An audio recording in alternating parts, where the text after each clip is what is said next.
Holy Gospel according to St. Luke, the 14th chapter. Glory to you, O Lord. Now large crowds were traveling with Jesus, and he turned and said to them, "Whoever comes to me and does not hate father and mother, wife and children, brothers and sisters, yes, and even life itself, cannot be my disciple. Whoever does not carry my cross and follow me cannot be my disciple. For which of you intending to build a tower does not first sit down and estimate the cost to see whether he has enough to complete it?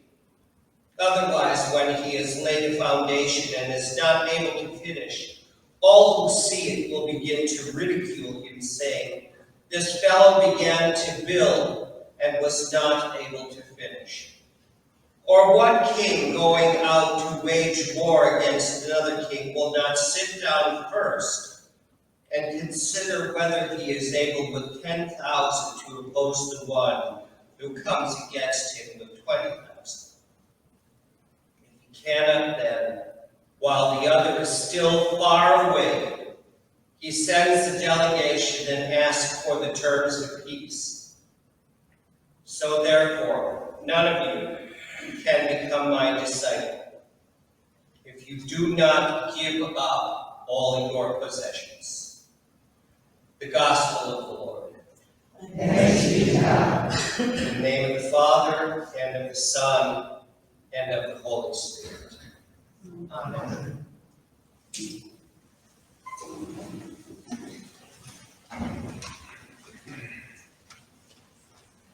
I don't know, it doesn't seem much gospel, does it? Let's talk about Deuteronomy. It's written, at least Frederickson's feels so, by the priesthood. The writer is known as the Deuteronomic historian. His history starts with Deuteronomy, which portrays right at the point of crossing over into the new land, right at the Jordan, portrays the giving of the law the second time. As the text goes, Moses is presenting to them the law that is to be applied to their new life in the promised land, and covers Joshua, Judges, 1st and 2nd Kings, 1st and 2nd Samuel, 1st and 2nd Kings.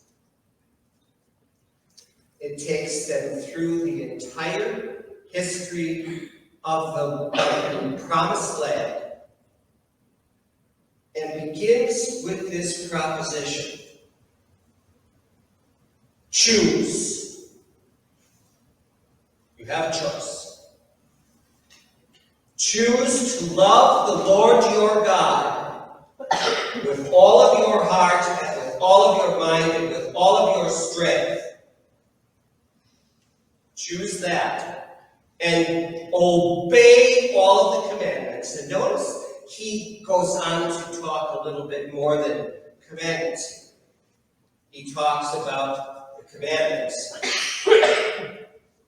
And what did he call them? The last one was the ordinances.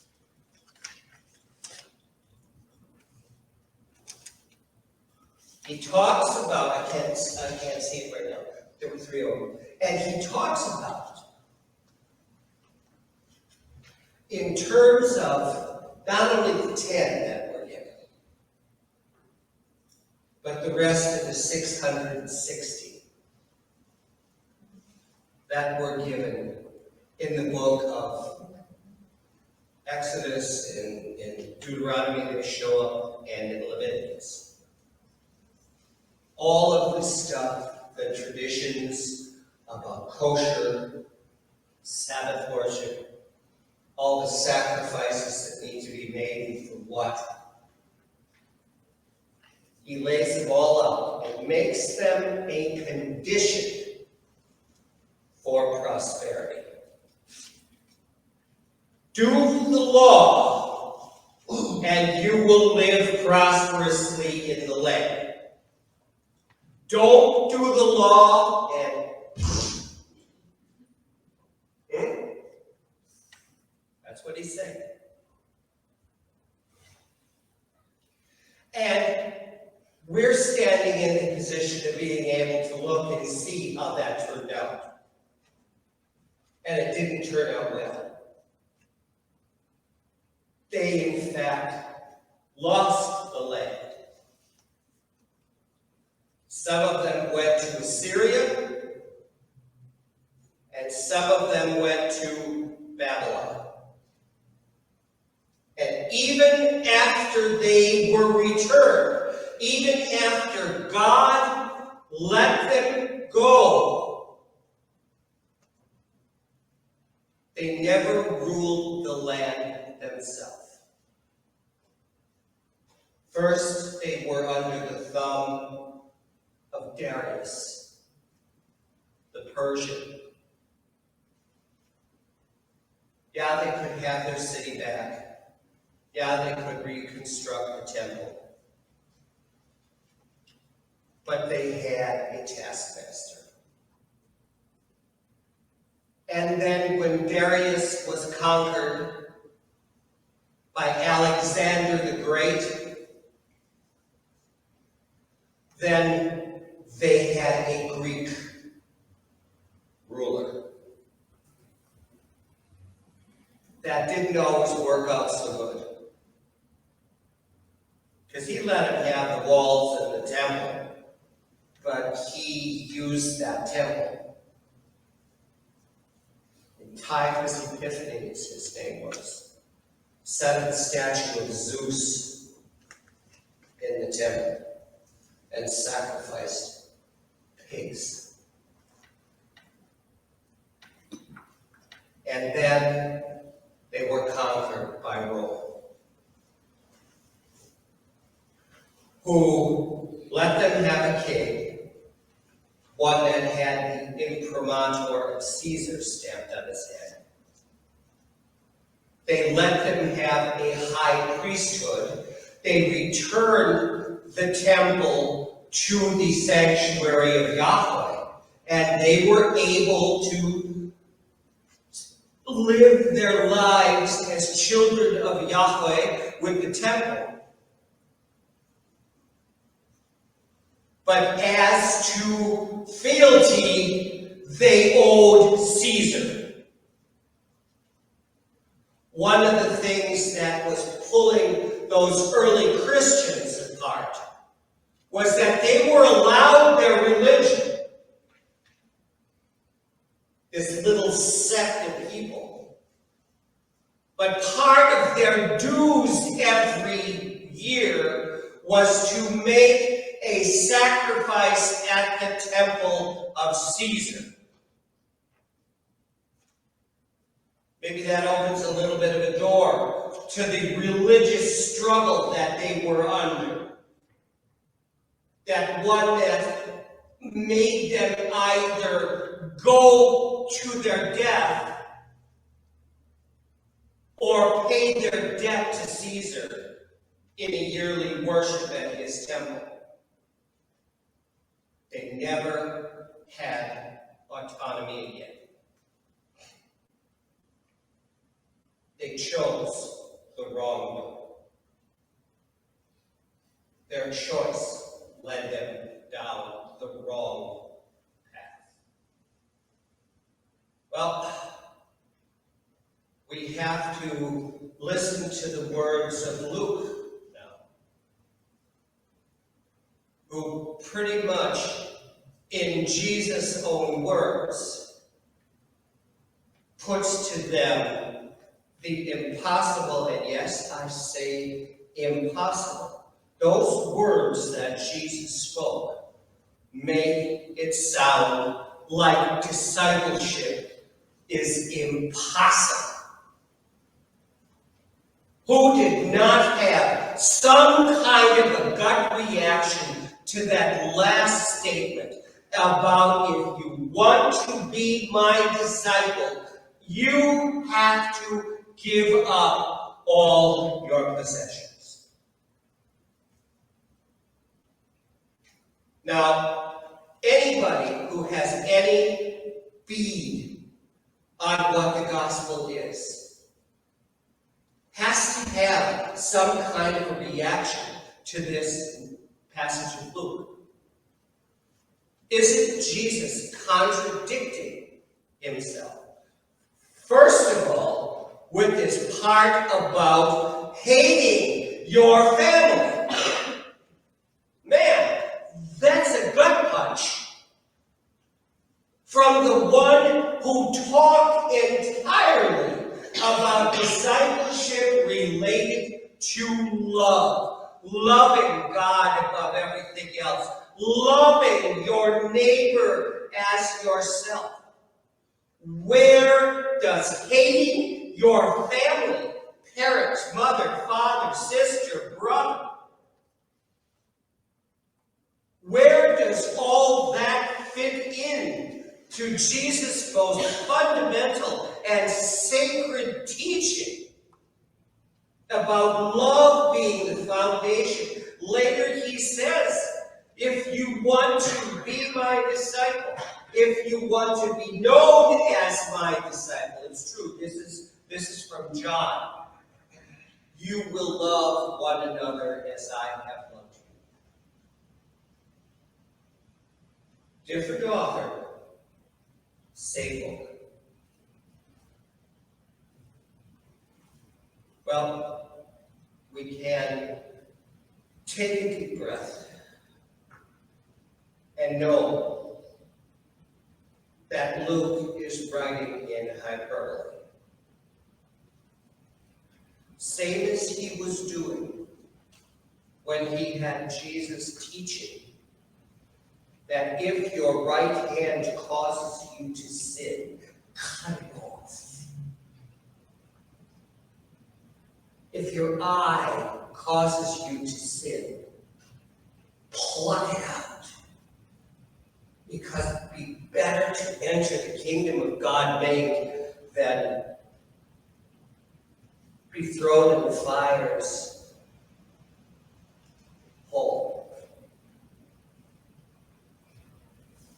You might notice that the gospel stories don't talk about a lot of eyeless and handless people. There was an understanding that we would be pushed in the terms of hyperbole.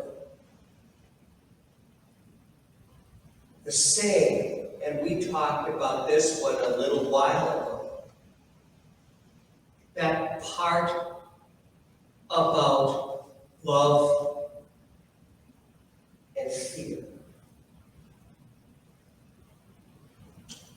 Jesus taught his disciples, don't be afraid of the one who can simply kill you.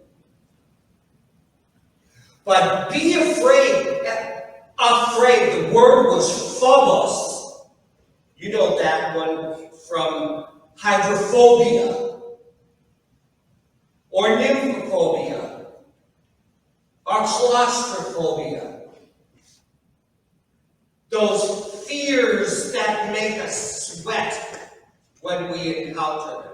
Those fears that lead us into panic. If you've ever been one who was claustrophobic, my wife is claustrophobic, and she had to have an MRI, and she couldn't, in the middle of it, she just started screaming, "Get me out of here! Get me out of here!" And they had to pull her out of the machine because her Her heart was pounding. She was sweating. Fear, he says.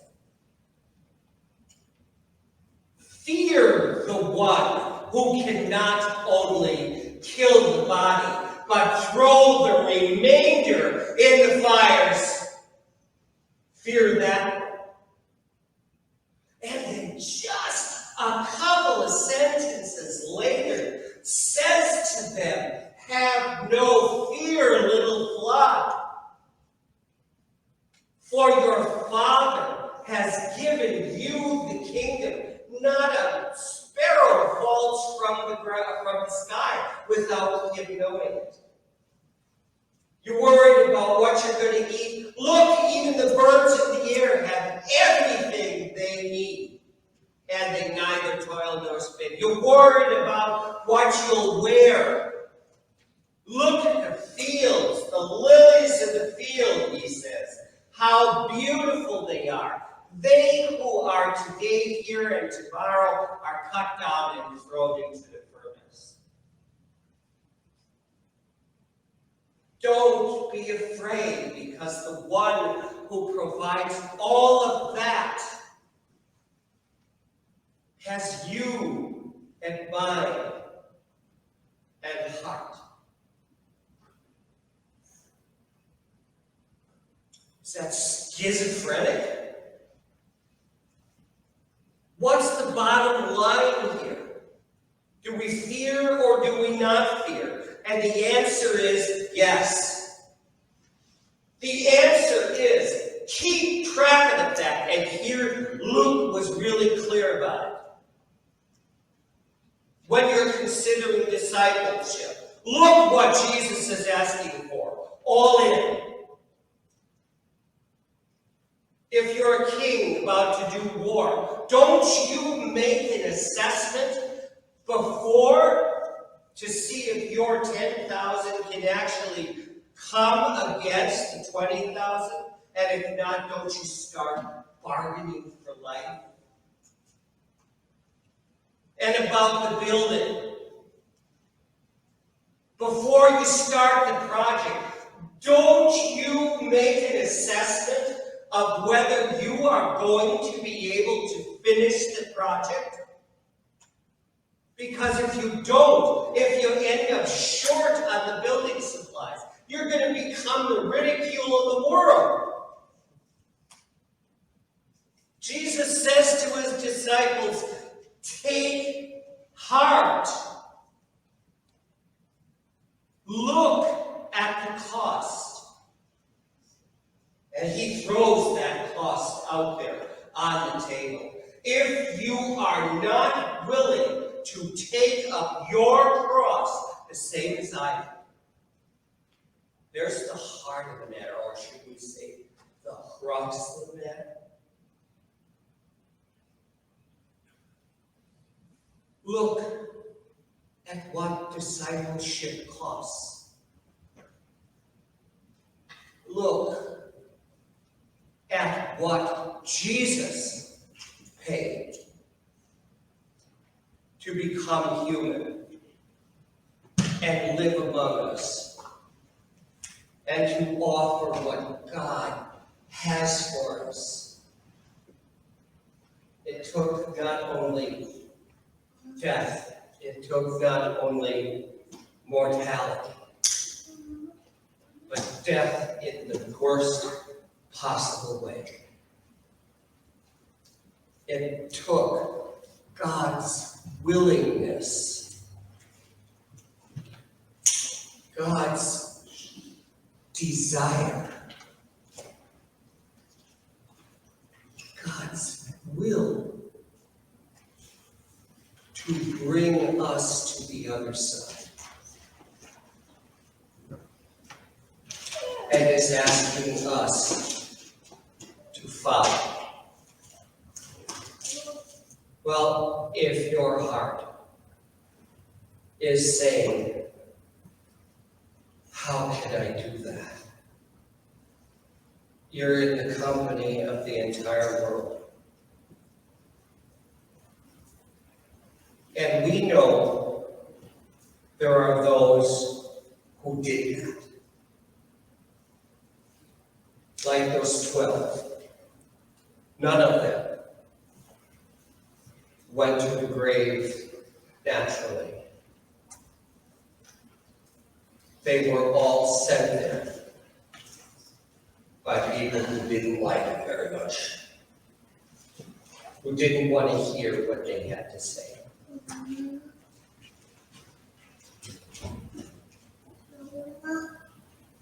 The gospel is here, that God knows our weakness. God knows the way we cling to our human family relationships. Even when we're angry at them, even when we're sick and tired of the behavior, God knows how much we need that to feel like we are belonging in the world. God knows that sometimes that love and that need for human love can get turned and flipped in the midst of our human sinfulness into wanting to possess and fearing that if the other fades away, we too will die and go out of existence, or not want to face what lies beyond. God knows that. And it is why at the heart and center of these texts and all of the gospel texts, that our moving on from beyond this state to the other, where God is leading us, is not and never has been dependent upon our ability to get there on our own, but is entirely dependent upon God's grace and welcome and love, is entirely dependent upon the grace that was poured out to us in the cross of Christ.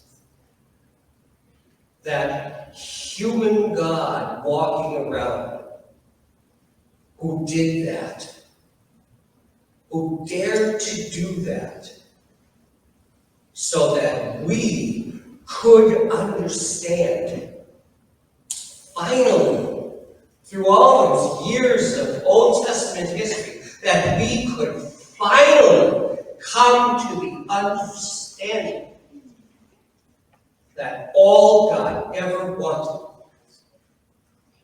was for us to be able to feel the embrace of God holding us in the midst of our weakness and in the midst of our crisis, calming the sea around us and leading the boat to the other side. That is, in the midst of all of this, in the midst of all of this hyperbole that is there to make us absolutely crystal clear that God is who God is and that we are who we are, and to help crystallize also in us the truth, the sacred truth, that not only not can we get there by ourselves, but we have one who has given his life for us and is leading us and bringing us, along with all of the 12 and all of the disciples that have been from the day Jesus said, "Come follow me." There is our hope. There is our assurance that we rehearse again today as we eat the bread that is the body of Christ and drink the wine that is the blood of Christ. There's something tangible, something that we can taste and see to remind us of how fully God has acted on our behalf. There is the gospel in all of these uncomfortable words. In the name of the Father, and of the Son, and of the Holy Spirit. Amen.